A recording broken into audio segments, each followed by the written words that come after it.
আসসালামু আলাইকুম প্রিয় শিক্ষার্থীরা, কেমন আছো তোমরা সবাই? আশা করি সবাই বেশ ভালো আছো। হ্যাঁ, আজকে যে আমাদের যে ম্যারাথন রেসটা ছিল, রাইট? আমরা এই ম্যারাথন রেসে আজকে নিয়ে এসেছি কি নতুন একটা সাবজেক্ট, ব্যবসায় উদ্যোগ, এবং এর প্রথম থেকে শুরু করেছি অধ্যায় 1 ব্যবসায় পরিচিতি। তোমাদের সাথে আমি আছি, তোমাদের মামুন স্যার। আমার ব্যাকগ্রাউন্ডে তোমরা মোটামুটি সবাই এতদিন জেনে গিয়েছো। সো আলোচনা দীর্ঘ না করে আমরা চলো আমাদের আজকে ক্লাসের যে টপিক ব্যবসায় পরিচিতি, যেখান থেকে আমাদের কি সবসময় বেশ কিছু এমসিকিউ এবং কি আসে, সিকিউ আসে। যেহেতু ম্যারাথন রেস, আমরা একদম বোর্ড প্রিপারেশন নেব। কি প্রিপারেশন নেব স্যার? Board preparation. হ্যাঁ, আচ্ছা, লাস্ট কমেন্টটা পড়ি। আচ্ছা, নাহিয়ান, ওয়ালাইকুম আসসালাম। চলো আমরা গল্প না করে কি করি, আজকে ক্লাসটা শুরু করে ফেলি। আর তোমরা জানো যেহেতু এগুলো ম্যারাথন ক্লাস, তোমরা প্রত্যেক ক্লাস রেকর্ডেও পাবা এবং একই সাথে ইউটিউবেও পেয়ে যাবা। ঠিক আছে, চলো আর দেরি না করে কি করি, আমরা ক্লাসটা শুরু করি। দেখো, আমাদের যে অধ্যায় 1, অধ্যায় নামটি ছিল ব্যবসায় পরিচিতি। এর থেকে প্রতি বছর কমপক্ষে একটি এবং কোনো কোনো বছর কমপক্ষে 2টি বোর্ড প্রশ্ন আসে, সৃজনশীল 10 মার্কের জন্য। আর এমসিকিউ তো কথাই নেই, কখনো 2টি কখনো 3টি, অত্যন্ত পক্ষে 2 থেকে 3টি এমসিকিউ বা বহু নির্বাচনী প্রশ্ন আসে। আমরা আজকের ক্লাস শেষে অবশ্যই শেষের দিকে বহু নির্বাচনী প্রশ্ন সমাধান করব এবং একই সাথে সমাধান করব কি সৃজনশীল প্রশ্ন কিভাবে লিখতে হয়। তোমাদের দেখা যায় অনেক সময় কি করো, তোমরা শুধু অধ্যায়ভিত্তিক পড়ে যাও, গাইড পড়ো। হ্যাঁ, অনেকে ভালো প্রশ্ন ধরতে পারো, ভালো লেখো, তারপরে কি হয়, আমরা যে কাঙ্ক্ষিত মার্কস, সেই মার্কস তুলতে পারি না।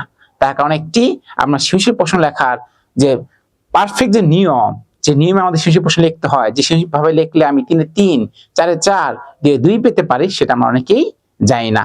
তাহলে আমরা আজকে ক্লাসের শুরুতে একদম বেসিক, যেখান থেকে পরীক্ষায় মূলত সৃজনশীল প্রশ্নগুলো আসতে পারে, সেগুলো আলোচনা করব। তারপর আমরা কিছু বহু নির্বাচনী প্রশ্ন সমাধান করব এবং শেষে যাব আমরা কোথায়, সৃজনশীল প্রশ্ন অনুশীলনে। সেখানে আমরা দেখবো কিভাবে একটি সৃজনশীল প্রশ্ন 10 এ 10 পাওয়ার জন্য লিখতে হয়। কেমন? চলো ক্লাসের শুরুতে আমরা জেনে নেই যে ব্যবসায়ের ধারণা ও পরিচিতির মধ্যে আগে জানতে হবে যে ব্যবসাটা কি, ব্যবসা কাকে বলে, রাইট? চলো আমরা একটু এক লাইনে দেখে নেই ব্যবসার সংজ্ঞাটা। দেখতে পাচ্ছ এই যে সংজ্ঞার এখানে বলা আছে, রাইট? কি বলা আছে? সাধারণত, কথাটা খেয়াল করবে, মুনাফা অর্জনের লক্ষ্যে, কি অর্জনের লক্ষ্যে? মুনাফা অর্জনের লক্ষ্যে পরিচালিত অর্থনৈতিক কর্মকাণ্ডকে কি বলে স্যার? ব্যবসায় বলে। তাহলে তোমরা যারা ব্যবসায় পরিচিতি পড়ো, তাই না, বা ব্যবসায় উদ্যোগ বিষয়টা পড়ছো, যদি কখনো জিজ্ঞেস করে যে বাবা ব্যবসাটা কাকে বলে, উত্তর কি দিবা? উত্তর দিবা মুনাফা অর্জনের লক্ষ্যে পরিচালিত অর্থনৈতিক কর্মকাণ্ডকেই ব্যবসা বলে। কিন্তু মুনাফা অর্জনের লক্ষ্যে সকল অর্থনৈতিক কর্মকাণ্ড কি ব্যবসা? অনেকে বলবা হ্যাঁ, অনেকে বলবা না। তাহলে চলো আমরা একটু ডিপ, একটু গভীরভাবে যে জানি। দেখো, আমাদের এই ব্যবসায় কিছু বৈশিষ্ট্য আছে। দেখো তো, এখানে আমরা কয়টা, 5টা বৈশিষ্ট্য কথা বলে দিয়েছি। এই 5টা বৈশিষ্ট্য যদি না থাকে, তুমি তাকে ব্যবসা বলতে পারবা না। চলো আমরা একটু জেনে নেই এক নজরে কি কি বৈশিষ্ট্য। প্রথম পয়েন্ট ছিল মুনাফার আশা ও জীবিকা নির্বাহের উদ্দেশ্য। 2 নম্বর পয়েন্ট ছিল আর্থিক মূল্য থাকতে হবে, ব্যবসায় কি থাকতে হবে? আর্থিক মূল্য থাকতে হবে। 3 নম্বর পয়েন্ট ছিল স্যার ঝুঁকির সম্পর্ক, তো ব্যবসায় অবশ্যই কি থাকতে হবে? ঝুঁকি থাকতে হবে। 4 নাম্বার ছিল দেশের আইনে বৈধ ও সঠিক উপায় পরিচালিত হতে হবে। এবং সর্বশেষ পয়েন্ট ছিল নৈতিকতা ও সামাজিক দায়বদ্ধতা। আমি যদি তোমাদের একটু দেখাই, দেখো এখানে একটু যে ভালো করে দেখো, আমি কি একটা শ্যাডো পিকচার ইউজ করছি না? একজন ফল বিক্রেতা, ধরে নিচ্ছে তার নাম জনাব রহিম, সে কি করছে? ফল, ডালিম, আনার, আপেল বিক্রি করছে। তোমরা দেখবা তোমাদের সমাজে আশেপাশে এমন অনেক চিত্র পাবা, অনেক ব্যক্তি কি করে ডালা করে বা ভাসমান দোকানে ফল ফ্রুটস বিক্রি করে থাকে, অনেকে শাকসবজি বিক্রি করে। এটাও কি একটি ব্যবসা। কেন ব্যবসা? তার উদ্দেশ্য কি? এই যে উদ্দেশ্য, 1 নম্বর উদ্দেশ্য মুনাফা আসে কি করে, বৈশিষ্ট্যের মধ্যে মুনাফা আসে করে সে ব্যবসাটা পরিচালনা করে। সে তার এগুলো ফ্রিতে বিক্রি করবে না, অবশ্যই একটা আর্থিক মূল্য থাকবে। তার মানে কি, একটা আর্থিক মূল্য থাকতে হবে। আর ব্যবসায় ঝুঁকি আছে না, পণ্যটা নষ্ট হয়ে যেতে পারে, পণ্য কি পচে যেতে পারে, আবার চুরি হয়ে যেতে পারে, পর্যাপ্ত দাম না হবে, লস হতে পারে। তার মানে কি এখানে একটা ঝুঁকিও আছে। আবার খেয়াল করো, সকল ব্যবসাতেও তুমি চাইলে করতে পারবা না। কিছু কিছু ব্যবসা আছে বাইরের দেশে এগুলো বৈধ, কিন্তু বাংলাদেশে এগুলো অবৈধ। তার মানে তুমি এটাকে ব্যবসা বলতে পারবা না, কারণ এটা অবৈধ। তার মানে কি থাকতে হবে, এটা একটা বৈধতাও থাকতে হবে। আরেকটি গুরুত্বপূর্ণ পয়েন্ট খেয়াল করো, নৈতিকতা ও সামাজিক দায়বদ্ধতা। তার মানে তুমি মুনাফা করছো, ভালো কথা, আর্থিক মূল্য আছে, তুমি ঝুঁকিও নিচ্ছ, আবার দেশে বৈধ, তুমি কি একজন অমানবিক ব্যবসায়ী। তুমি সুযোগ পাইলে কি করো, জিনিসপত্র মজুত কইরা দাম বাড়ায় ফেল। দেখো না, মাঝে মাঝে কয়দিন আগে তো কাঁচামরিচ যে কেজি 1200 টাকা হয়ে গিয়েছিল, পেঁয়াজ 300 টাকা কেজি হয়ে গিয়েছিল, আলু 100 টাকা কেজি হয়ে গিয়েছিল। এগুলো কি ছিল? নৈতিকতা ও সামাজিক দায়বদ্ধতার অভাব। তার মানে সেগুলোকে আমরা ব্যবসা বলতে পারবো না। তার মানে আমি যে আবার একটু রিপিট করি, ব্যবসা বলতে আমরা কি বুঝি? বলেছে মুনাফা অর্জনের লক্ষ্যে পরিচালিত অর্থনৈতিক কর্মকাণ্ডকেই ব্যবসায় বলে। তবে ব্যবসায় কিছু বৈশিষ্ট্য থাকতে হবে। কয়টা বৈশিষ্ট্য স্যার? হাতের আঙুল যেমন 5টা, বৈশিষ্ট্য থাকতে হবে কয়টা স্যার? 5টা। 1 নাম্বার কি? উদ্দেশ্য থাকতে হবে মুনাফা। 2 নাম্বার কি? আর্থিক মূল্য থাকতে হবে। 3 নাম্বার হচ্ছে ঝুঁকি থাকতে হবে।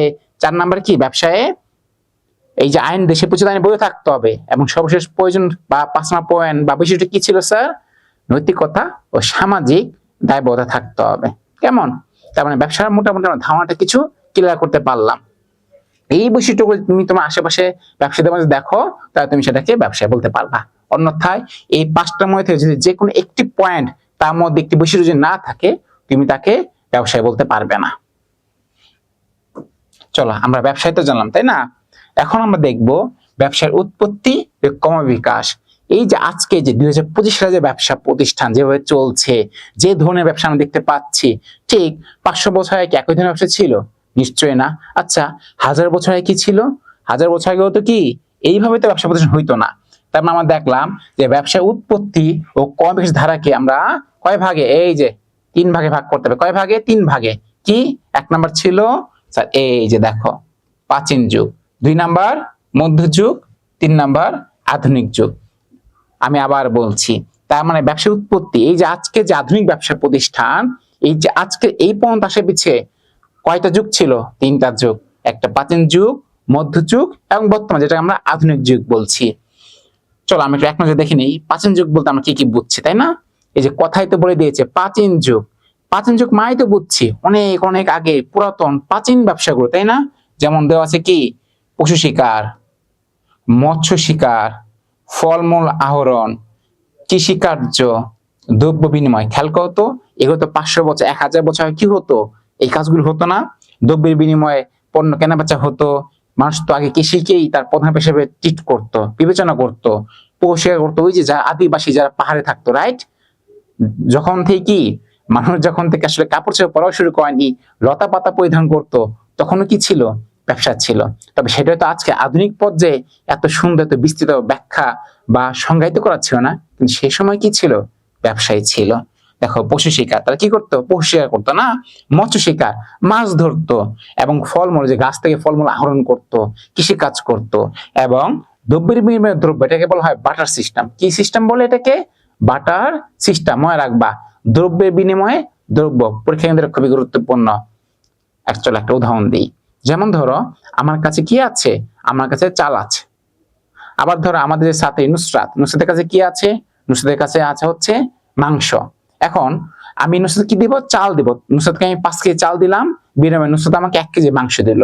এই যে পণ্যের বিনিময়ে যে পণ্যটা আমরা কি এক্সচেঞ্জ, বিনিময় করছি, এটাকে বলা হয় কি? বাটার সিস্টেম বা পণ্য বিনিময় প্রথা। চলো আমরা আমাদের টপিকে ফিরে যাই।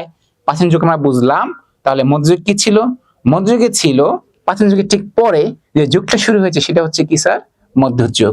যেমন বিনিময়ের মাধ্যমে, যেমন হিসাবে কি শামুক, রাইট? শামুক দিয়ে কি করত? পণ্য কেনা বেচা করত। আবার ছিল কি? ঝিনুক, কড়ি ও পাথর ব্যবহার। এই যে অনেক রকম পাথর থাকতো না, পাথরের বিনিময়ে কি পণ্য কেনা বেচা চলতো। তখন তো এই আধুনিক মুদ্রা ব্যবস্থা ছিল না। অনেকে শামুক দিত, অনেকে চকমক কিছু দিলেই সেটা কি হইতো? এর বিনিময়ে মানুষ পণ্য দিয়ে দিত। যেমন মধ্যযুগের শেষের দিকে আসলো কি? স্বর্ণ, রূপা ও অন্যান্য ধাতব মুদ্রা ব্যবহার। যেমন আমরা এখনো শুনি না, এক সময় কি ছিল? 500 বছর আগেও স্বর্ণ ছিল না, স্বর্ণ মুদ্রা, রৌপ্য মুদ্রা। তার মানে ওই যে সময়গুলো ছিল, ওটাকে আমরা বলবো কি? মধ্যযুগ। আরো কিছু যেমন দেখো, একদম মধ্যযুগের শেষে দিয়ে কি আসছে? কাগজি মুদ্রা প্রচলন। এই যে যে আমরা যে বলি, খেয়াল করো, আমি যে বলি রিফাতের পকেটে কত টাকা আছে, রিফাত পকেট থেকে আমাকে এরকম একদম 500 টাকা কচকচে নোট দেখালো, তাই না? এই যে মুদ্রা, কাগজের নোট, এই নোটগুলো কখন থেকে শুরু হয়েছে, কোন যুগে শুরু হয়েছে? উত্তর হবে স্যার মধ্যযুগ। মধ্যযুগে দেখো এই যে কাগজে মুদ্রার প্রচলন হয়, রাইট। আবার কি বাজার ও শহর সৃষ্টি এবং ব্যবসায়ী সংগঠনের উদ্ভব। তার মানে প্রাচীন যুগে তো আসলে ওইভাবে কি সুনির্দিষ্ট কোনো বাজার ছিল না যেখানে মানুষ পণ্য কেনা বেচা করতে পারতো, কোনো কাগজে মুদ্রা ছিল না। এই সবগুলো কোথা থেকে শুরু হয়েছে? শুরু হয়েছে স্যার মধ্যযুগ থেকে।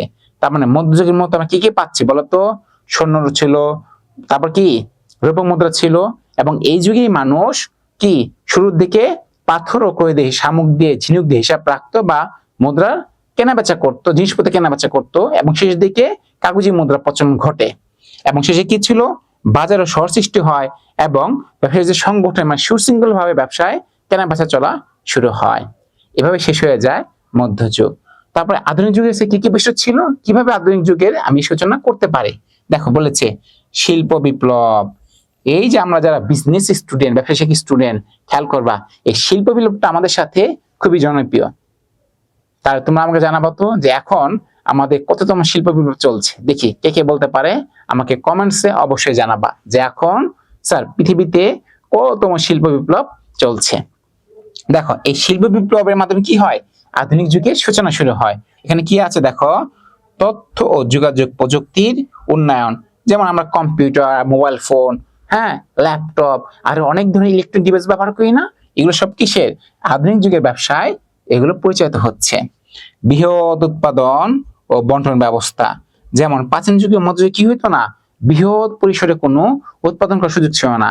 যেমন দেখো ইউনিলিভার নাম শুনছি না, যেমন লাক্সাবান বা এই যে বসুন্ধরা, ফ্রেশ, এটা কি করে ম্যাক্সিমাম বিশাল পরিমাণ উৎপাদন করে, কয়েক লক্ষ, কয়েক হাজার, কয়েক কোটি কোটি কি পিস প্রোডাক্ট এরা একসাথে বানায় ফেলতে পারে। কারণ এগুলোতে কি বানায়? রোবট বানায়। এটা কি হয়, কখন হয়? এটা হচ্ছে আধুনিক যুগেই কেবল এটা সম্ভব ছিল। আরো ছিল এই যে ব্যাংক, বীমা, ATM, ATM card, right, mobile banking, এই সমস্যা। যেমন এই যে এখন ধরো আমি যদি রিফাতকে বলি যে তোমাকে আমি এখনই ব্যবসার জন্য 50,000 টাকা লেনদেন করবো, ও আমি কি করবো? ওকে ব্যাংকে ট্রান্সফার করব, বা আমি যে ব্যাংকে ট্রান্সফার না করতে পারি আমি সরাসরি সুন্দর করে বিকাশে পাঠিয়ে দেব। তাও দেখো ইনস্ট্যান্ট আমার কয়েক সেকেন্ডের মধ্যে টাকাটা চলে যাচ্ছে। এটা কি প্রাচীন যুগে বা মধ্যযুগে এটা কল্পনা করা যেত না। তার মানে এগুলো কি আধুনিক যুগের ব্যবসায়ের কিছু বৈশিষ্ট্য বা কি পয়েন্ট, যেগুলো বুঝতে পারবো এগুলো কি আধুনিক ব্যবসায় প্রতিষ্ঠান। তাহলে আমি যে আবার একটু রিকল করি, আমি যে আবার একটু কি করি, সামারি করি, তাহলে ব্যবসায় প্রতিষ্ঠান যে আজকে যে ব্যবসা প্রতিষ্ঠান যে উৎপত্তি ধীরে ধীরে যে আজকে সেই প্রাচীনকাল থেকে বর্তমানে 2025 সালে এসে পৌঁছেছে, কয়টি ধারা ছিল, কয়টি যুগ ছিল, কয়টি ক্রমবিকাশ যুগ ছিল বলতো? উত্তর হবে স্যার কয়টি? 3টি। কি কি? একটা ছিল প্রাচীন যুগ, একটা ছিল মধ্যযুগ, আর সর্বশেষ কি ছিল? আধুনিক যুগ। প্রাচীন যুগে কি করতো? পশু শিকার করতো, মৎস্য শিকার করতো, ফলমূল আহরণ করতো, এবং কৃষিকাজ এবং দ্রব্যের বিনিময় দ্রব্য যেটাকে বলি কি বাটার সিস্টেমের মাধ্যমে মানুষ ব্যবসা পরিচালনা করে থাকতো। মধ্যযুগে কি হলো? মধ্যযুগে মানুষ প্রথমবার এই বিনিময়ের মাধ্যম হিসেবে শামুক, ঝিনুক, কড়ি, পাথর ব্যবহার করা শুরু করে। মধ্যযুগে মাঝামাঝি কি স্বর্ণ, রূপা, অন্যান্য মুদ্রা ব্যবহার হয়, এবং সেই দিকে এসে কাগজি মুদ্রা প্রচলন চলে। এবং মধ্যযুগে আমরা কি ব্যবসায় যে বাজার নিজস্ব জায়গা থাকবে এবং ব্যবসায়ী সংগঠনে সুনির্দিষ্ট একটি আমরা ধারণা পেয়ে যাই। দেখো আর আধুনিক যুগে কি হয়? আধুনিক যুগে হয় কি শিল্প বিপ্লব, তাই না? এখানে আধুনিক যুগে তথ্য যোগাযোগ প্রযুক্তির ব্যবহার হয়। যেমন আমি যদি এনেকে বলি, হ্যাঁ তুমি কি করবা, তুমি মুরগি পালন করো, মুরগি খামার করো, আমি শুধু বলছি, দেখবা ও যদি নাও জেনে থাকে বা আমি যদি বিস্তারিত নাও গাইড করি, ও কি করবে? ও ইউটিউবে ভিডিও দেখে খুব সহজেই কিভাবে মুরগি পালন করতে হয়, মুরগি কি কি খাবার দিতে হবে, মুরগি কি কি টিকা দিতে হবে, ও কিন্তু জেনে নেওয়া সম্ভব। এগুলি হচ্ছে কি স্যার আধুনিক যুগের বৈশিষ্ট্য। তার মানে ব্যবসায় কমিউনিকেশন কয় ভাগে ভাগ করা হয়েছে? 3 ভাগে, প্রাচীন যুগ, মধ্যযুগ এবং আধুনিক যুগ। দেখো এই যে এখান থেকে কিন্তু পরীক্ষায় প্রশ্ন আসে, রাইট, খুবই গুরুত্বপূর্ণ, খেয়াল করতে হবে। বললাম ব্যবসার আওতা ও প্রকারভেদ। তার মানে ব্যবসাকে তুমি যদি আমরা জানি ক্রমবিকাশের 3টা, প্রাচীন যুগ, মধ্যযুগ, আধুনিক যুগ। এখন এই যে যে ব্যবসার যে আওতা ছিল বা প্রকারভেদ, এগুলোকে আমরা মূলত কয় ভাগে ভাগ করতে পারি স্যার? 3 ভাগে। একটা হচ্ছে শিল্প, একটি হচ্ছে বাণিজ্য, এবং অপরটি কি প্রত্যক্ষ সেবা। নিশ্চিত থাকো পরীক্ষা এখান থেকে সৃজনশীল প্রশ্নটা আসবে, এই টপিক থেকে আসার সম্ভাবনা 90% কত ভাগ? শতকরা 90 ভাগ। একদম 3 স্টার লিখে দিলাম। দেখো 1 স্টার, 2 স্টার, 3 স্টার। স্যার এটা কয়টা স্টার দিল? 3 স্টার দিল। এটা তার মানে খুব গুরুত্ব সহকারে কি করতে হবে স্যার? পড়তে হবে, তাই তো? দেখো ব্যবসা আত্মপ্রকাশ পেতে বলছে কি শিল্প, একটা বলছে কি বাণিজ্য, একটা কি প্রত্যক্ষ সেবা। চলো আমরা একটু সংক্ষেপে জেনে নিই। এই শিল্পের মধ্যে আবার কিছু ভাগ আছে, তাই না? খুবই গুরুত্বপূর্ণ। একটা কিছু দেখো, প্রজনন শিল্প, নিষ্কর্ষণ শিল্প, নির্মাণ শিল্প, উৎপাদন শিল্প, সেবামূলক শিল্প। আবার বাণিজ্যের মধ্যে কি আছে? কিছু কিছু ভাগ আছে, যেমন পণ্য বিনিময়, পরিবহন, গুদামজাতকরণ, ব্যাংকিং, বীমা এবং বিজ্ঞাপন। আর এই পত্র সেবার মধ্যে যদি দেখো, যেমন কি ছিল? আইন বৃত্তি, ডাক্তারি, প্রকৌশল বৃত্তি, অডিট ফার্ম। আমরা যে বিস্তারিত জানা আগে তোমাকে অবশ্যই জানতে হবে কি শিল্প বলতে কি বোঝায়, বাণিজ্য বলতে কি বোঝায় এবং প্রত্যক্ষ সেবা বলতে কি বোঝায়। তোমরা যদি এই শিল্প না বুঝো, তোমরা যদি বাণিজ্য না বুঝো, তোমরা যদি প্রত্যক্ষ সেবা না বুঝো, তাহলে কিন্তু এই বিস্তারিত তোমার পরীক্ষা আসলে অ্যান্সার করতে পারবা না, কোনো সুযোগ নাই। আচ্ছা চলো, সবচেয়ে গুরুত্বপূর্ণ এখানে যেটা ছিল হটকেক, সেটা ছিল স্যার কি? প্রত্যক্ষ সেবা, যেখান থেকে পরীক্ষায় ডিরেক্ট প্রশ্ন আসে। আচ্ছা প্রত্যক্ষ সেবা বলতে কি বোঝায়?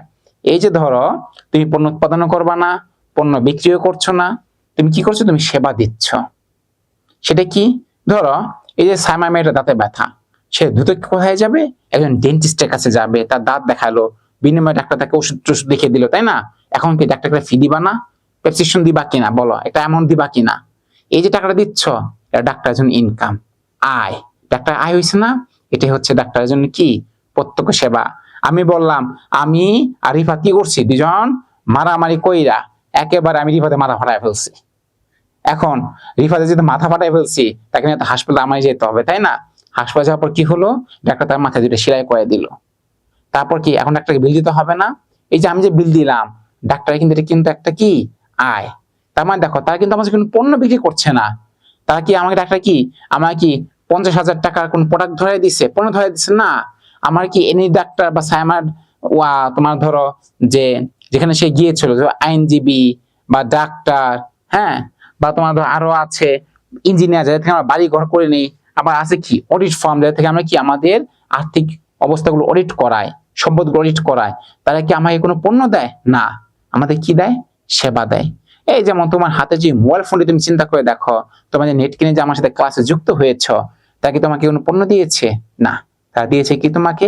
সেবা। তার মানে এই আধুনিক ব্যবসায় অন্যতম গুরুত্বপূর্ণ জিনিস কি স্যার? প্রত্যক্ষ সেবা। প্রত্যক্ষ সেবা বলতে কি বোঝায়? তারা তোমাকে কোনো পণ্য দিবে না, অর্থ নিবে, অর্থ কি দিবে? সেবা দিবে। যেমন হতে পারে ডাক্তার, সে তোমাকে কি কোনো পণ্য দেয় না, পণ্য বিক্রি করে, সে কি বিক্রি করে? তার সেবাটাই, অভিজ্ঞতায় তোমাকে বিক্রি করে দেয়। যেমন হতে পারে কোনো আইনজীবী, তার কাছে তুমি কি পাবা? বুদ্ধি পরামর্শ পাবা। সে তোমার কোনো পণ্য দেয় না, দেয় কি? সেবা। হতে পারে ইঞ্জিনিয়ার, যে তোমার বাড়ির নকশাটা করে দেয়, পরিকল্পনা করে দেয়, সে তোমার কোনো পণ্য দেয় না। তার মানে এগুলো কি স্যার? এগুলো হচ্ছে আমার প্রত্যক্ষ সেবা। আরেকটা ছিল কি? বাণিজ্য। খেয়াল করবা, একটা সময় ছিল, হ্যাঁ, যখন তোমাদেরকে বলা হতো কি তোমরা কোথায় পড়ো? তোমরা কমার্সে পড়ো। কোথায় পড়ো স্যার? কমার্সে। গ্রুপ কিনেছো না? Science, commerce, arts. কিন্তু এখন কিন্তু আর কমার্স বলা যাবে না, এখন কি বলতে হয় জানো? ব্যবসায় শিক্ষা, ইংলিশে বলা হয় বিজনেস স্টাডিজ। এই যে বাণিজ্য, এখানে যদি আমি যদি এই ব্যবসাকে যে অনেক ভাগে ভাগ করা যায়, অনেক ভাবে বিশ্লেষণ করা যায়, তার মধ্যে কমার্স ছোট্ট একটা অংশ। এই বাণিজ্যের অধীনে কমার্স কি খুবই ছোট্ট একটা অংশ। আগে ভাবা হতো যারা কমার্সে বা ব্যবসায়ী শিক্ষায় পড়াশোনা করে খুব অল্প জানে, কিন্তু না, পরে যখন শিক্ষাবিদরা চিন্তা ভাবনা করে দেখেছে না, কি ব্যাপার, যারা ব্যবসায় শিক্ষা পড়ে বা কমার্সে পড়ে এত অনেক কেউ জানে। তার এটাকে শুধুমাত্র কমার্স বলে আখ্যায়িত করে চলবে, এটাকে বলতে হবে কি ব্যবসায় শিক্ষা বা বাণিজ্য বিভাগ। সেখান থেকে তোমাদের কি 9-10 কে এখন আর কমার্স বলা হয় না, হয় কি বাণিজ্য বা ব্যবসায় শিক্ষা বিভাগ। তার মানে বাণিজ্য কথার সাথে কি আছে?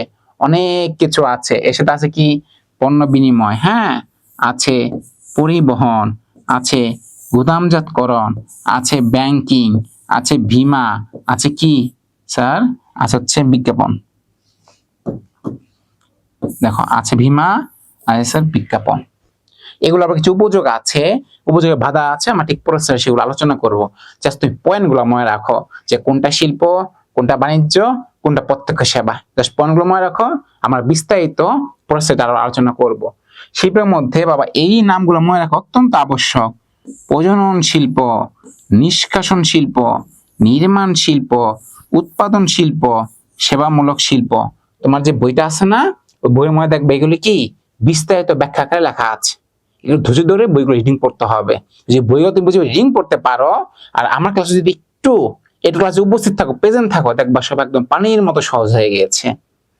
প্রজনন শিল্প কি, নিষ্কাশন শিল্প কি, নির্মাণ শিল্প কি, হলো সব কি আমরা একে একে আলোচনা করব। তাহলে ছোট্ট একটা উদাহরণ দেই। ধরো তোমার এলাকায় কি হচ্ছে, একটি সেতু নির্মাণ হচ্ছে, তাই না? কয়দিন একটা পদ্মা সেতু নির্মাণ হলো, খুব হাইপ হয়ে গেল। হ্যাঁ, পদ্মা সেতু, বাপরে বাপ, স্বপ্নের সেতু।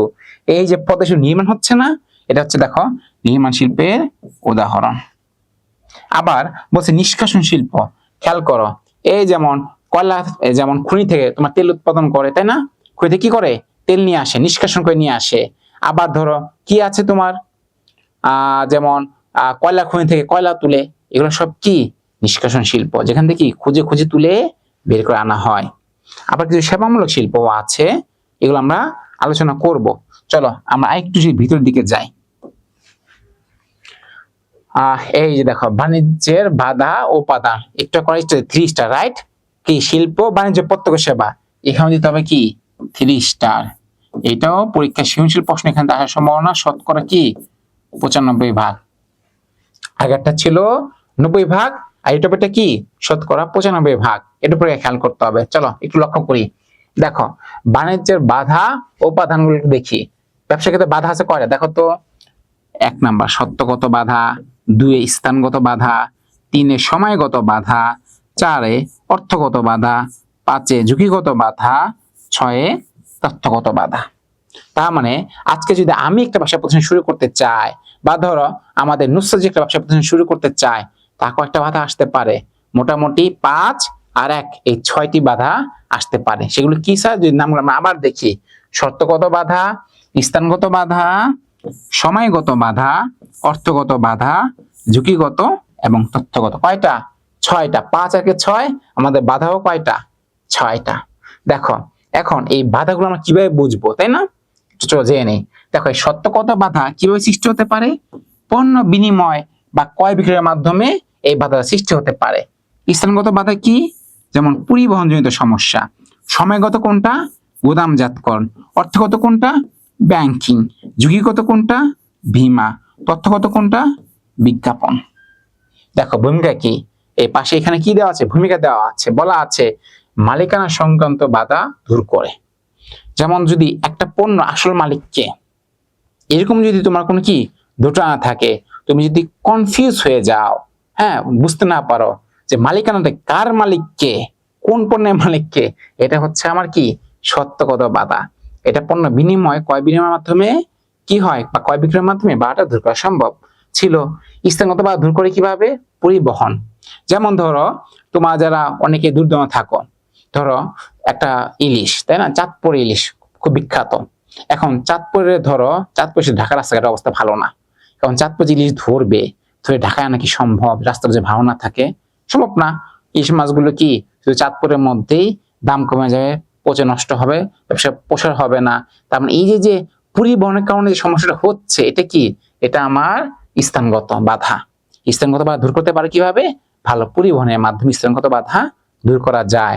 আবার ধরো যেমন যে আলু চাষ করা যায়, তাই না? যে আলু চাষ করে, ভালো ভালো মৌসুমী আলু চাষ করে, পেঁয়াজ চাষ করে, নানা রকম শাকসবজি চাষ করে, হ্যাঁ, চাল ডাল গম ভুট্টা অনেক কিছু আছে না, এগুলো তো মজুত করতে হয়। কারণ যদি মজুত না করো তাহলে কি হয়ে যাবে? পণ্য নষ্ট হয়ে যাবে। এখন তো তোমাদের গ্রামে ভালো কি এই স্টোরেজ রুম নেই, যেখানে তুমি মজুত করতে পারছো না, তাহলে কি হবে? তোমার পণ্য নষ্ট হয়ে যাবে। এই যে পণ্য নষ্ট হয়ে গেছে, তুমি যে মজুত করতে পারছো না, এটাই হচ্ছে তোমার সময়গত বাধা। মানে এক পণ্যটা অন্য সময় তুমি ব্যবহার করতে পারছো না। খেয়াল করবা, তোমার বাজারে এখনো কি আম পাওয়া যায়? আমের মৌসুম কি এখনো আছে? নাই। কিন্তু এখনো বাজারে আমগুলো কিভাবে পাওয়া সম্ভব? কারণ যখন আমের মৌসুম ছিল, ব্যবসায়ীরা আমগুলো মজুত করে, হিমাগারে মজুত করে স্টোরেজ করে রেখে দিয়েছে। তার মানে দেখেছ, এই যে গুদামজাতকরণের মাধ্যমে সময়গত যে বাধা ছিল, যে এক সময়ের পণ্য অন্য সময় পাওয়া যাবে, সেটি দূর করা সম্ভব হয়েছে। অর্থগত কি? যেমন আজকে ব্যবসা করতে গেলে কি হয়, অর্থের অভাবে ব্যবসাটা আমি বড় করতে পারছি না, বিশাল সমস্যা না? ব্যবসা মানেই তো অর্থের প্রয়োজন, মূলধনের প্রয়োজন, ক্যাপিটালের প্রয়োজন। তার মানে এবার দূর করতে পারে কি ব্যাংক। ব্যাংক আমাদের লোন দিয়ে, টাকা ঋণ দিয়ে কি করতে পারে, এই অর্থগত বাধাটা দূর করতে পারে। বলা আছে ঝুঁকিগত। ঝুঁকি কি? আমি যে ব্যবসাটা করব, ব্যবসায় তো লস হতে পারে, পারে কিনা বলো? নানা কোনো ব্যবসা লস হয়ে যেতে পারে। তার মানে তখন তো আমি স্যার শেষ, একদম ঘরে পড়ে যাব। তুমি যাতে ঘরে পড়ে না যাও, তুমি যাতে হাত ফেল না করো, ব্যবসা যাতে তুমি চালিয়ে যেতে পারো, এই জন্য কি করে, আচ্ছা একটা বীমা পলিসি, যে বীমা করো। এই যে যেমন একটু খেয়াল করো, এই যে গতকালের কথা, তাই না? গতকাল না, সম্ভবত স্যার এটা শনিবারের কথা। হ্যাঁ, শনিবারে কি হলো, এই যে আমাদের শাহজালাল আন্তর্জাতিক বিমানবন্দর, এখানে একটা কার্গো সেকশনে বিশাল আঙুল হয়ে গেল না? ধরো এখানে অনেক ব্যবসায়ীদের অনেক কোটি কোটি টাকার পণ্য ছিল, এই পণ্য আজকে পুরো ছাই হয়ে গেছে, ব্যবসা কি নিঃস্ব হয়ে যাবে? না। এর মধ্যে ব্যবসায়ী কি ছিল, বীমা করা ছিল। তাদের পণ্য পড়ে যাওয়াতে বীমাকারী প্রতিষ্ঠান তাদের সেই ক্ষতিপূরণটা প্রদান করবে, এতে তার ঝুঁকি কমে গিয়েছে। তার মানে দেখো, ঝুঁকি মানে বীমা, এই বীমার মাধ্যমে কি করা যায়, এই ঝুঁকিগত বাধা দূর করা সম্ভব। এবং সর্বশেষ ছিল কি, তথ্যগত বাধা। সেটা কিভাবে দূর করা যায়, বিজ্ঞাপনের মাধ্যমে তথ্য প্রচারসঙ্গত বাধা দূর করা যায়।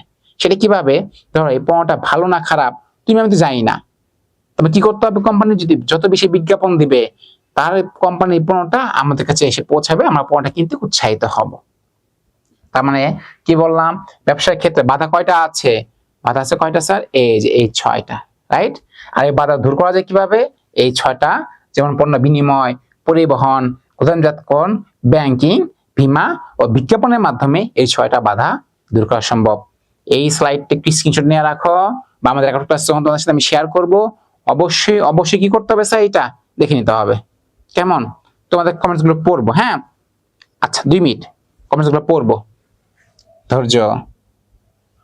দেখো আরেকটি টপিক, এইটার কোন পাওয়ার সম্ভাবনা 95%। এখন বলতে পারে স্যার 100% দিচ্ছেন না কেন? এই 100% দিলে তো প্রশ্ন আমি করা হলো, আমি কি পরীক্ষায় প্রশ্ন করতে পারবো? আমি কি তোমাদের বোর্ড পরীক্ষায় প্রশ্ন করব? আর করলেও কি সেই প্রশ্ন সিলেক্ট হবে? তুমি কি বোর্ডে পাবা? তার তো কোনো গ্যারান্টি নাই, তাই না? তার মানে 100% না, এটা দিলে আমরা কত, 95%। দেখো, ব্যবসায় পরিবেশের উপাদান, সুন্দর করে লেখা আছে, ব্যবসায় পরিবেশের প্রধান কয়টি উপাদান? 6টি। যে বলছিলাম বাধা কয়টা? 5 আর 1 6, তার মানে আবার পরিবেশ উপাদান কয়টা? 6টা। এর জন্য নামগুলো একটু সংক্ষিপ্ত পড়ে নেই। কি ছিল? প্রাকৃতিক পরিবেশ, অর্থনৈতিক পরিবেশ, সামাজিক পরিবেশ, হ্যাঁ, রাজনৈতিক পরিবেশ, আইনগত পরিবেশ এবং প্রযুক্তিগত পরিবেশ। কয়টা তাহলে স্যার ব্যবসায় পরিবেশ? ব্যবসায় পরিবেশ 6টা। প্রাকৃতিক পরিবেশ, অর্থনৈতিক পরিবেশ, সামাজিক পরিবেশ, রাজনৈতিক পরিবেশ, আইনগত পরিবেশ এবং প্রযুক্তিগত পরিবেশ। দেখবে এই পরিবেশ আন্ডারে কিছু কি আছে, উপাদান আছে, কি বৈশিষ্ট্য আছে, কি নোটস আছে, এইগুলো পয়েন্টগুলো মুখস্থ করে ফেলতে হবে। কারণ পরীক্ষা উদ্দীপক থেকে কি আসে, সরাসরি প্রশ্ন চলে আসে। চলো দেখে নেই। যেমন প্রাকৃতিক পরিবেশের মধ্যে কি আছে? আছে জলবায়ু, আছে ভূমি, আছে প্রাকৃতিক সম্পদ, নদ নদী। দেখো এই চারটা কি প্রাকৃতিক পরিবেশ উপাদান। তার মানে উদ্দীপক যে কোথাও থাকে কি, ভূমির কথা, জলবায়ুর কথা, আমি আর ডান নাম দেখবো না, সুন্দর মতো লিখবো কি, এটা প্রাকৃতিক পরিবেশ। যেমন অর্থনৈতিক পরিবেশের মধ্যে কি আছে, খুবই গুরুত্বপূর্ণ, সঞ্চয় ও বিনিয়োগ, মূলধন, অর্থ ও ব্যাংকিং, মানে অর্থ রিলেটেড যা আছে, অর্থ সংক্রান্ত যা আছে সেগুলো কি, সেগুলো হচ্ছে অর্থনৈতিক পরিবেশের উপাদান। সামাজিক পরিবেশ কোনগুলো? জাতি, ধর্মীয় বিশ্বাস, ভোক্তাদের মনোভাব, দেখতে পাচ্ছ, মানব সম্পদ, খুবই গুরুত্বপূর্ণ। এই যে শিক্ষা, কি শিক্ষা ও সংস্কৃতি, আবার আছে ঐতিহ্য, এগুলো কি স্যার? এগুলো হচ্ছে তোমার সামাজিক পরিবেশের উপাদান। আর রাজনৈতিক পরিবেশ উপাদান কোনটা? দেখো সরকার আছে, সার্বভৌমত্ব, আইন শৃঙ্খলা, এই যে খেয়াল করবা, আইন শৃঙ্খলা ইস্টা দিয়ে দিলাম। এটা সব এমসিকিউতে আসে। আইন শৃঙ্খলা ব্যবসায়ের কোন পরিবেশ অন্তর্ভুক্ত? এটি কি আইনগত পরিবেশ না রাজনৈতিক পরিবেশ? না, আইন শৃঙ্খলাটা ব্যবসা অবশ্যই কি রাজনৈতিক পরিবেশের অংশ। এই যে দেশে এখন কি আইন শৃঙ্খলা খুব বাজে অবস্থা না? আমরা কারে গালি দেই? আমরা গালি দেই কারে? সরকার বা উপদেষ্টাদের। তার কারণ কি, তারা পলিটিশিয়ান, তারা রাজনীতিবিদ, তাই না? তার মানে দেশে আইন শৃঙ্খলা কার অধীনে? এটা রাজনৈতিক পরিবেশের অধীনে। আচ্ছা দেখো, এই যে রাজনৈতিক স্থিতিশীলতা, সরকারি নীতিমালা, আন্তর্জাতিক সম্পর্ক, এগুলো কি? এগুলো সব রাজনৈতিক পরিবেশের উপাদান। এরপর আছে স্যার দেখো আইনগত পরিবেশ, যেমন বাণিজ্যিক আইন, শিল্প আইন, পরিবেশ সংরক্ষণ আইন, ভোক্তা আইন, এগুলো সব কি? এগুলো হচ্ছে আইনগত পরিবেশ। খেয়াল করবা, শুধু আইন শৃঙ্খলা বাদে যত আইন আছে সব কি? সব আইনগত পরিবেশের উপাদান। কেমন? এবং সর্বশেষ ছিল কি? প্রযুক্তিগত পরিবেশ। এটা তো তোমাদের খুব পছন্দ, তোমরা আমার চেয়েও কি ভালো জানো। তোমরা তো কি জেন জেড না জেড আলফা? আমাকে জানাবা, কমেন্টে জানাও তোমরা কোন জেনারেশন। প্রযুক্তিগত পরিবেশের মধ্যে বলা আছে কি? প্রযুক্তি, শিক্ষা, কারিগরি দক্ষতা, উন্নত প্রযুক্তি নির্ভর প্রতিষ্ঠান, প্রযুক্তি আমদানি সুবিধা, তথ্য যোগাযোগ প্রযুক্তি। এইসব কি? এইসব হচ্ছে তোমার প্রযুক্তিগত পরিবেশ। আমি যে আবার একটু রিকল করি, আবার যে একটু বিশ্লেষণ করি, সংক্ষিপ্ত করি, তাহলে ব্যবসায় পরিবেশের প্রধান উপাদান কয়টা স্যার? 6টা। কি কি? প্রাকৃতিক পরিবেশ, রাজনৈতিক পরিবেশ, সামাজিক পরিবেশ, কি ছিল? অর্থনৈতিক পরিবেশ, আইনগত পরিবেশ, এবং সর্বশেষটি ছিল প্রযুক্তিগত পরিবেশ। দয়া করে অনুরোধ থাকবে, এই যে প্রাকৃতিক পরিবেশের যে 4টা বৈশিষ্ট্য বা 4টা নাম আছে, জলবায়ু, ভূমি, প্রাকৃতিক সম্পদ, নদ নদী, দয়া করে কি করে ফেলবা? মুখস্থ করে ফেলবা। এই যে অর্থনৈতিক পরিবেশের নামগুলো আছে, সামাজিক পরিবেশের নামগুলো আছে, রাজনৈতিক পরিবেশের নামগুলো আছে, যেমন সরকার সার্বভৌমত্ব, আইন শৃঙ্খলা, রাজনৈতিক স্থিতিশীলতা, সরকারি নীতিমালা, এগুলো কি করে ফেলতে হবে স্যার? মুখস্থ করে ফেলতে হবে। যেমন দেখো আছে কি? আইনগত পরিবেশ, যেমন কি? বাণিজ্যিক আইন, শিল্প আইন, পরিবেশ সংরক্ষণ আইন, ভোক্তা আইন। আবার প্রযুক্তিগত পরিবেশ কি? এই যে আমরা যে অনলাইনে ক্লাসটা করছি, এটাও কি? এটাও একটা প্রযুক্তিগত পরিবেশের উপাদান। মনে থাকবে? চলো আমরা এরপরে কি? এরপরে যে দেখি কি আছে। দেখো এরপর আমরা গিয়েছি কি? কিছু এমসিকিউ তে, রাইট? চলো আমি তোমাদের কমেন্ট এই সুযোগটা দেখে নিই এমসিকিউ যাওয়ার আগে। স্যার 4তম শিল্প বিপ্লব চলছে, সামিরা কিন্তু বুঝে গেছে, রাইট? মিথিলা, ওয়ালাইকুম আসসালাম, ভালো আছি মিথিলা, তুমি কেমন আছো? I guess everyone hair is generation কি? জেড। ওকে, একজন বলছে কি? বি। বি বলতে কি? এনি আমাকে জানাবা। বি বলতে তুমি কি বুঝিয়েছ? ও, এটা উত্তর। আচ্ছা ঠিক আছে, ইউ আর রাইট, তুমি ঠিক বলেছো। হ্যাঁ, চলো আমরা কি 10টা কি সুইট 10, আমরা 10টা বহু নির্বাচনী প্র্যাকটিস করব, তারপর চলে যাব কি আমাদের সেই সৃজনশীলে। আমাদের এখনো কিছু সময় আছে। চলো, যেমন ছিল আধুনিক কালে বাণিজ্যকে কি নামে অভিহিত করা হয়? অপশনটা কি? ব্যবসায় টু শিল্প, ব্যবসায় টু ব্যবসায়, বাণিজ্য টু শিল্প, ব্যবসায় টু বাণিজ্য। উত্তরটা কি হবে স্যার? আধুনিক কালে ব্যবসায় কি নামে অভিহিত করা হয়? বি টু বি বা ব্যবসায় টু ব্যবসা। এটা সংক্ষেপে কি বলা হয়? B to B. সংক্ষিপ্ত মনে রাখবা, পরীক্ষা এমসিকিউ আসতে পারে। বি টু এর পূর্ণরূপ কি? বিজনেস টু বিজনেস, বাংলায় বলে ব্যবসায় টু ব্যবসায়। কিন্তু বোর্ড প্রশ্ন এসেছিল। চলো আমরা যে 2 নাম্বারটা দেখি কি বলেছে। জনাব রাতুল কোল্ড স্টোরেজ সংরক্ষণের মাধ্যমে কোন ধরনের বাধা দূর করেন? কোল্ড স্টোরেজ জন্য কি স্যার? এটা হচ্ছে হিমাগার, তাই না? তার মানে জনাব রাতুল, ধরো একজন রাতুল, সে কি করে? সে আলু হিমাগারে রাখে, এর মাধ্যমে সে ব্যবসায় কোন ধরনের বাধা দূর করে? তার আগে আমার ব্যবসায় বাধা ছিল কয়টা? বলছিলাম কয়টা? 5 আর 1, 6টা বাধা ছিল, তাই না? দেখো তো, এটা কি রূপগত বাধা? নিশ্চয় না, এরকম বাধা আমরা শুনিনি। সময়গত বাধা, এটা কি হবে? জ্ঞানগত বাধা, তথ্যগত বাধা, কোনটা হবে? উত্তর হবে স্যার সময়গত বাধা। কারণ রাতুল যদি এখন আলোটা রাখে, স্বাভাবিকভাবে পরের সেদিন আলো পাবা না, কিন্তু সে আলোটা এখন কি করছে? সংরক্ষণ করে রাখছে। কোথায় সংরক্ষণ করে রাখছে? হিমাগারে। তার মানে এই জনাব রাতুল কোল্ড স্টোরেজের মাধ্যমে সময়গত বাধা দূর করেছে।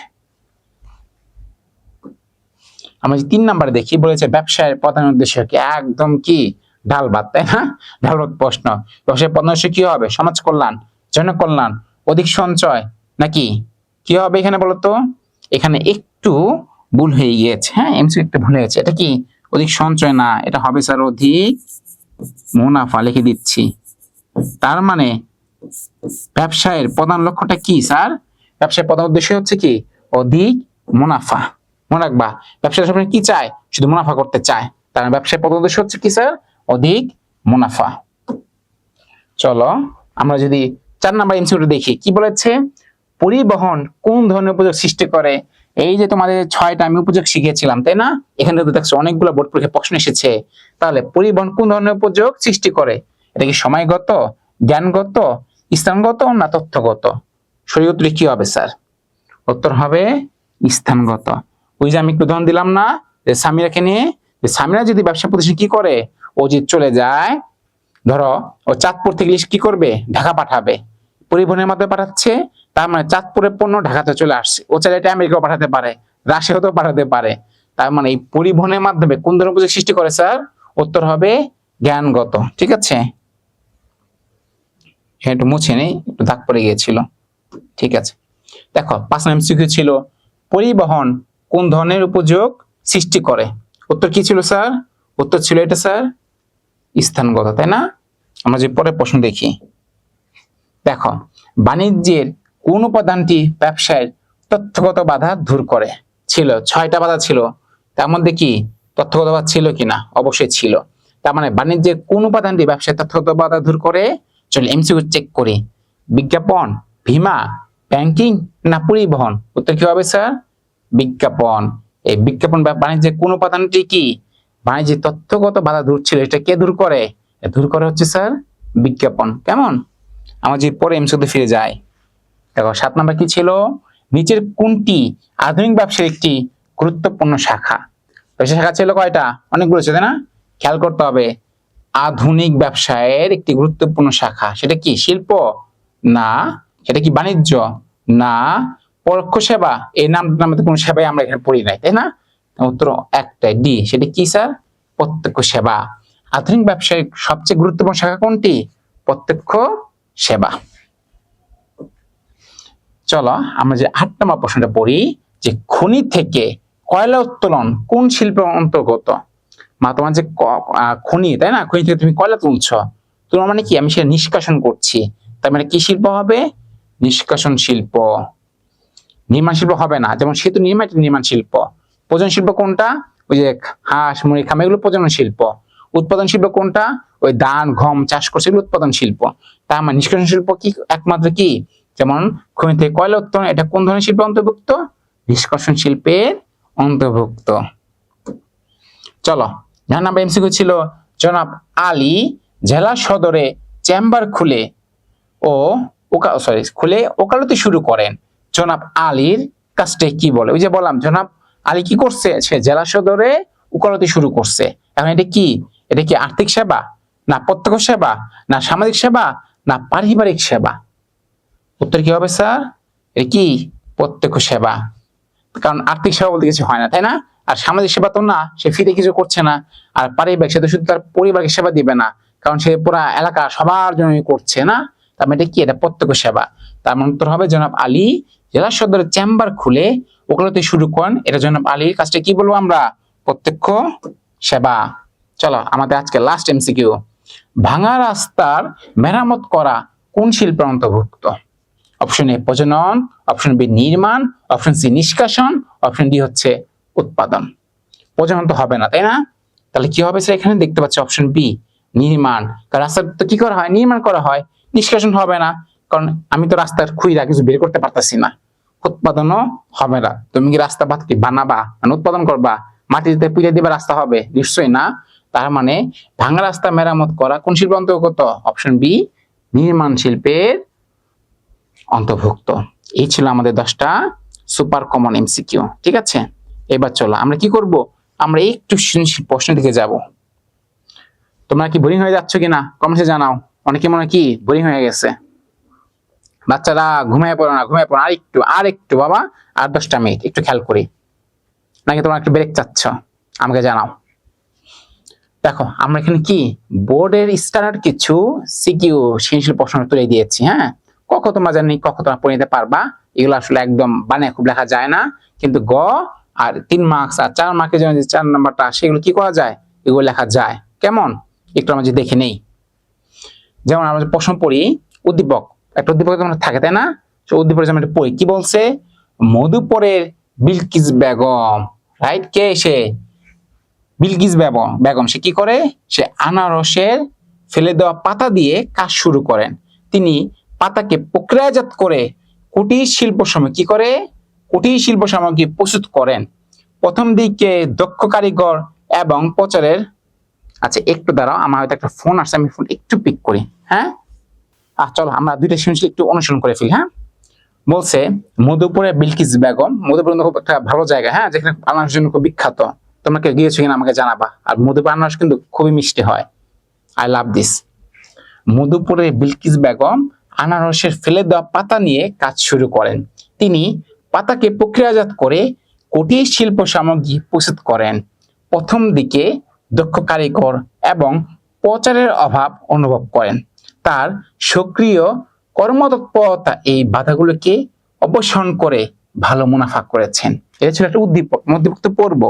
আর ঘ নাম্বার বলেছে কি, বিলকিস বেগমের প্রতিষ্ঠানটি কোন শিল্পের অন্তর্গত, তাই না? তার মানে কোন শিল্প, এটাকে আমার জানতে হবে। এই শিল্প আবার কয়টা আছে বলছিলাম। প্রজনন শিল্প ছিল নিষ্কাশন শিল্প, কি শিল্প ছিল আরো বলতো একটু? সেবামূলক শিল্প ছিল, তাই না?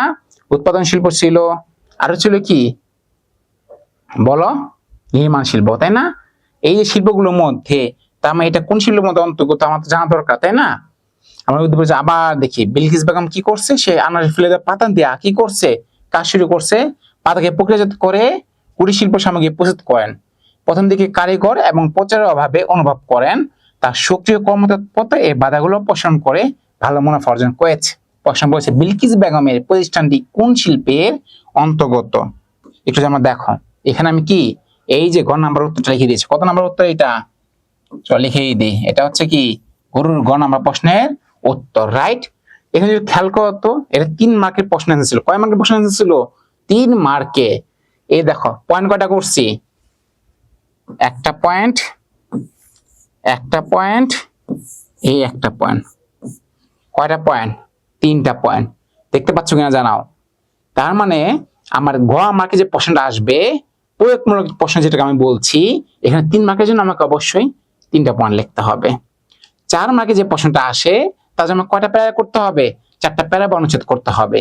2 মার্কের জন্য যে প্রশ্নটা আসে যেটাকে আমি অনুধাবনমূলক পড়লি সেটাকে কয়টা পয়েন্ট লিখতে হবে? 2টা পয়েন্ট বা 2টা প্যারা লিখতে হবে। আর 1 মার্কের জন্য যে পয়েন্টটা কোন নাম্বারে আসে প্রশ্নটা, তাকে জ্ঞানমূলক প্রশ্ন হবে। এর জন্য আমরা কয়টা পয়েন্ট লিখবো বা কয়টা প্যারা লিখবো? মাত্র 1 প্যারায়।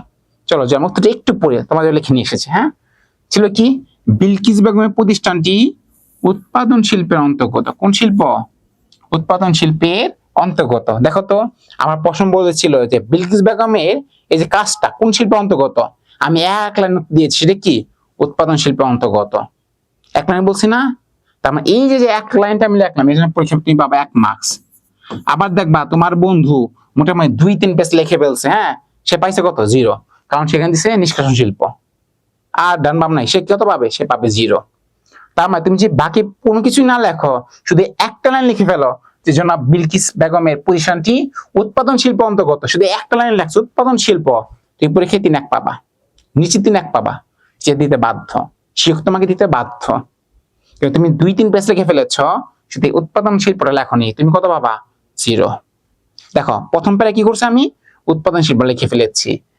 আর এরপরে উৎপাদন শিল্পকে আমরা ব্যাখ্যা করছি। যেমন উৎপাদন শিল্পে শ্রম ও যন্ত্রের ব্যবহারের মাধ্যমে কাঁচামালকে প্রক্রিয়াজাত করে চূড়ান্ত পণ্যে রূপান্তর করা হয়। যেমন বস্ত্র শিল্প আছে, কুটির শিল্প, পাটজাত শিল্প, আসবাবপত্র শিল্প প্রভৃতি।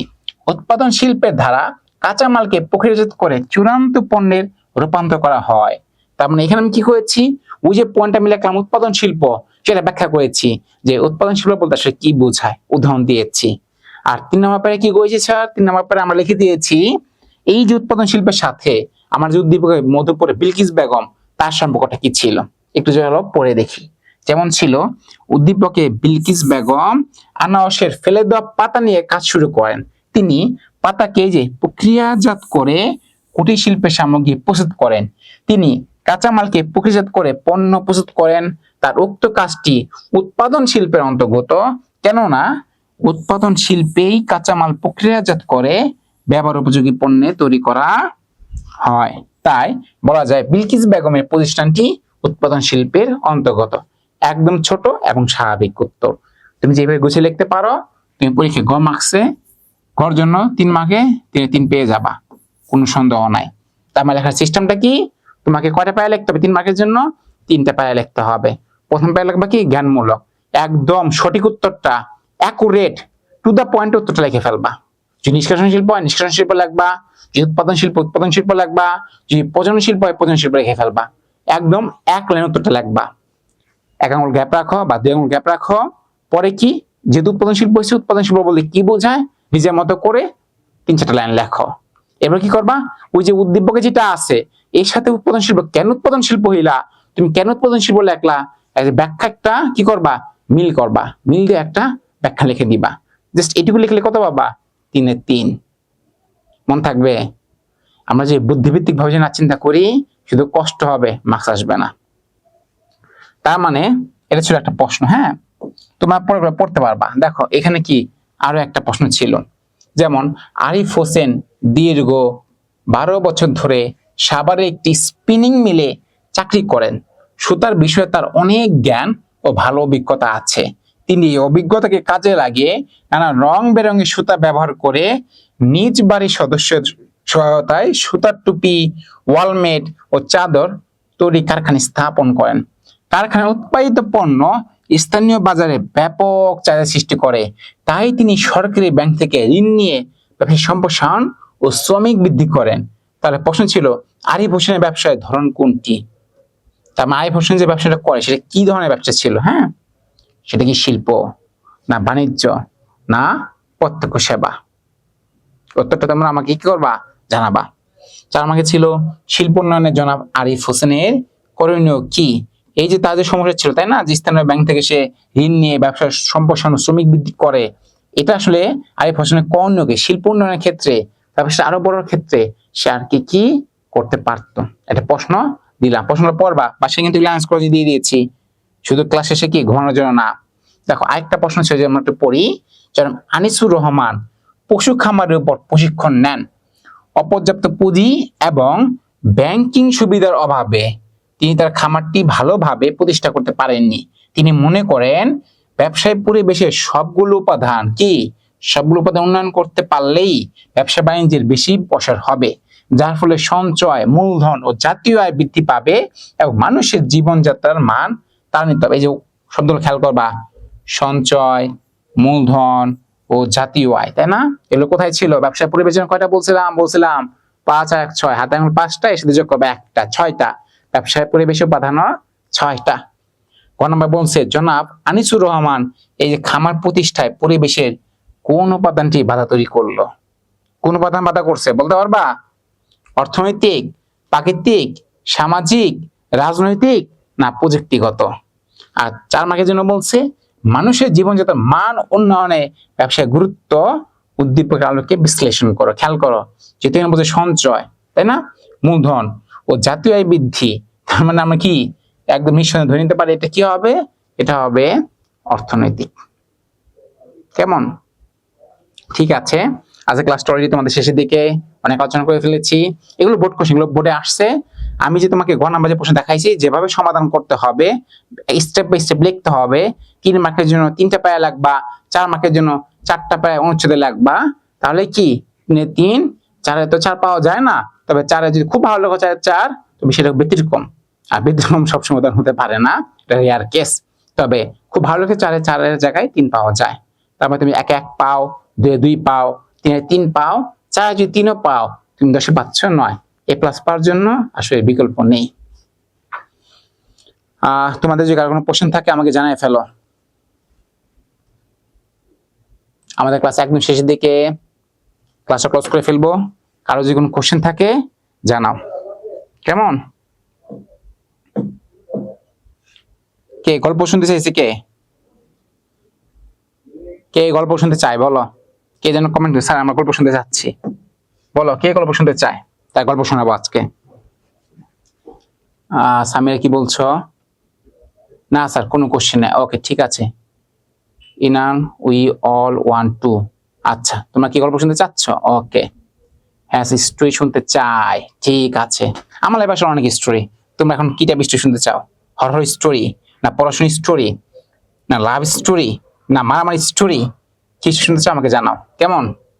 সেটাই বলবো। বলো তোমরা আমার লাইফে কোন ধরনের স্টোরি শুনতে চাও? ক্লাসের দিকে 5 মিনিট আছে, আর 5 মিনিট গল্প করে পার্টি করে চলে যাবো। Sir love story. ইনান কি রোমান্টিক না? সে তো লাভ শুনতে চায়। এই যে একজন বলছে কি পড়ালেখা, ওকে পড়ালেখা, ঠিক আছে। কি দিশা তো কি লাভ স্টোরি তার অনেক আগ্রহ, হ্যাঁ শুধু সে লাভ হিস্ট্রি শুনতে চায়। আচ্ছা তোমাদের লাভ শোনাবো, তার আগে চলো তোমাদের একটা লেসন বলে দিই। বলবো? বলি। এই যে দেখো আমি যে ক্লাসে শুরু করতে লেট হয়ে গেছে না, তোমাদের মধ্যে অনেকেই আছে বারবার যে স্যার আমি ক্লাসে মনোযোগ ধরে রাখতে পারছি না, হয় কিনা বলো? তার মানে তুমি তো চাও ক্লাসে মনোযোগ ধরে রাখতে, সবসময় তো তুমি অ্যাজ এ স্টুডেন্ট ফাঁকেবাজি করতে চাও না, তারপর কি হয়ে যায় তুমি শ্রেণীকক্ষে তোমার সেই মনোযোগ ধরে রাখতে পারছো না। ঠিক কেন রাখতে পারছো না সেটা কি তুমি জানো? আচ্ছা আমি যদি তোমাকে প্রশ্ন করি যে বলতো নুসরাত তোমার সর্বোচ্চ মনোযোগ ধরে রাখার সময় কত মিনিট বা কত ঘন্টা, নুসরাত কিন্তু বলতে পারবে না। চলো আজকে আমরা চেয়ে নেই। কয়দিন আগে নাসা, নামটা কি নাসা, নামটা আমরা সবাই শুনছি না? নামটা কি ছিল স্যার? নাসা, আমেরিকার একটা কি মহাকাশ গবেষণা সংস্থা। 2022 সালে একটা জরিপে দিল। জরিপে দেখাচ্ছে ধরো নুসরাত নামে যে মেয়েটা আছে, নুসরাত, হ্যাঁ, ওর বয়স যদি হয় 15 বছর, এখানে যদি 1 যোগ করি তাহলে কত দাঁড়াবে? নুসরাতের বয়স এখন 16। এই 16 মিনিট হচ্ছে নুসরাতের সর্বোচ্চ মনোযোগ ধরে রাখার ক্ষমতা। তবে নুসরাত যদি চায়, সে চাইলে 16 মিনিটকে অতিক্রম করতে পারে। যেমন আমি বলি আমার বয়স হচ্ছে গিয়ে 26, তার মানে 26 যদি আমি 1 যোগ করি তাহলে আমার ক্লাসে সর্বোচ্চ মনোযোগ ধরে রাখার সময় কতক্ষণ? 27 মিনিট, তাই না? তোমাদের চেয়ে বেশি। আবার আমি যে আমার শিক্ষকের কথা বলি তার বয়স ধরি 50, তার মানে 50 যদি 1 যোগ করি তাহলে তার মনোযোগ ধরার সময় কতক্ষণ হবে? 51 মিনিট। ঠিক এই কারণে দেখবা তোমাদের যাদের ছোট ভাই বোন আছে না, তারা চাইলে কি করতে পারে না, সর্বোচ্চ বেশি মনোযোগ ধরে রাখতে পারে না। তা 5-6 মিনিট খেলাধুলা করার পর কি ফোকাস হারিয়ে ফেলে, মনোযোগটা হারিয়ে ফেলে, অন্যদিকে মন দিয়ে ফেলে। তার মানে তোমরা যে চাইলেও না 1 ঘন্টা ক্লাসে 1 ঘন্টা মনোযোগ ধরে রাখতে পারবা না। কেন পারবা না? কারণ নাসা বলছে কি 2022 সালের প্রতিবেদন অনুযায়ী যে একটা 15 বছরের মেয়ে তার যে বয়স তার সাথে সর্বোচ্চ 1 মিনিট যদি যোগ করো, যে সময়টা আসবে সেটা কি? সেটাই নুসরাতের মনোযোগ ধরে রাখার সর্বোচ্চ সময়সীমা। তবে তুমি চাও, নুসরাত যদি চায় এই সময়সীমাটা কি করতে পারে? বৃদ্ধি করতে পারে। সেটা কি একটা পদ্ধতি আছে, এটাকে আমি বলি সেন্ট পদ্ধতি। কি পদ্ধতি sir? Sent, SENT। S for sleep. নুসরাতকে পর্যাপ্ত ঘুমাতে হবে, যদি সে ঠিক মতো না ঘুমায় সে ক্লাসে মনোযোগ রাখতে পারবে না। ই ফর ইট, নুসরাতকে প্রচুর খাবার খেতে হবে, ভালো ভালো খাবার খেতে হবে, হ্যাঁ, যদি সে খাবার না খায় সে মনোযোগ রাখতে পারবে না।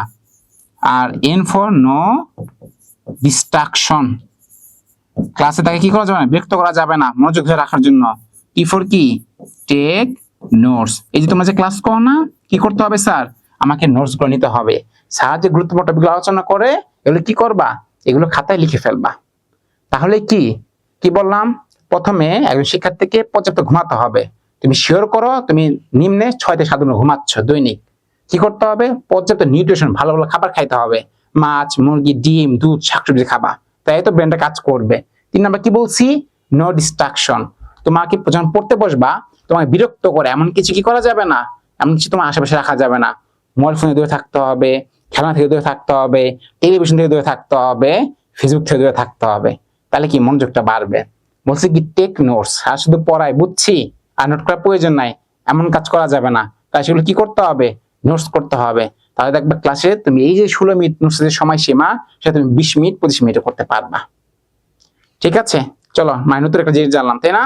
তোমাদের ছোট ভাই বোনের সাথে মজা নিতে পারবা যে কেন 5-6 মিনিটের বেশি মনোযোগ রাখতে পারে না, কেন তোমার ছোট ভাইটা 10 মিনিটের পর মনোযোগ হারিয়ে ফেলে। কারণ কি? তার বয়স যদি হয় 9, তার সাথে তুমি 1 যোগ করে 10 মিনিট পাবা। 10 মিনিট হচ্ছে তোমার ছোট ভাইয়ের মনোযোগ ধরে রাখার সর্বোচ্চ সময়সীমা। ঠিক আছে, ওকে, আল্লাহ হাফেজ। পরে একদিন লাভ শোনাবো, কেমন? সবাই ডিনার করো, ভালো থেকো।